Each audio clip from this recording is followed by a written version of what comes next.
रूपम recording studio Madhubani.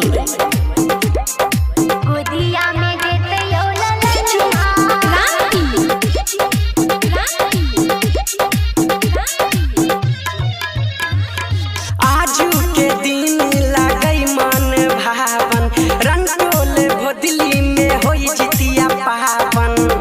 चलू ने सजनी होई जितिया पावन। आजू के दिन लागई मन भावन, रंगोले भोदली में होई जितिया पावन। चल सजनी चल कर दर्शनमा, कर दर्शनमा।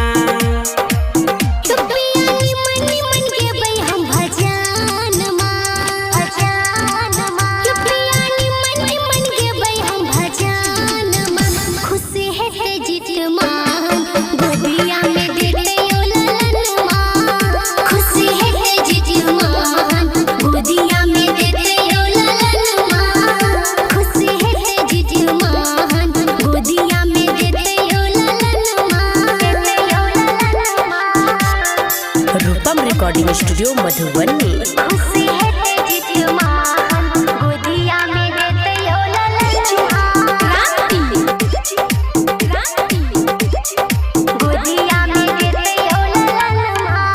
दोनों परानी जीत महान के मनेबै, पंडित बजा कर हम पूजन करेबै।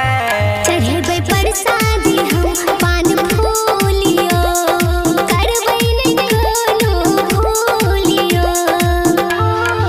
सबटा अहाँ के पूरत मनोकामना, पूरत मनोकामना। पियानी मनी मन के बै हम भजनमा, पियानी मनी मन के बै हम भजनमा। खुश हेतै जित महान, गोदिया में देतै ललनमा। खुश हेतै जित महान, गोदिया में देतै ललनमा। खुश हेतै जित महान, गोदिया में देतै ललनमा। रूपम रिकॉर्डिंग स्टूडियो मधुबनी।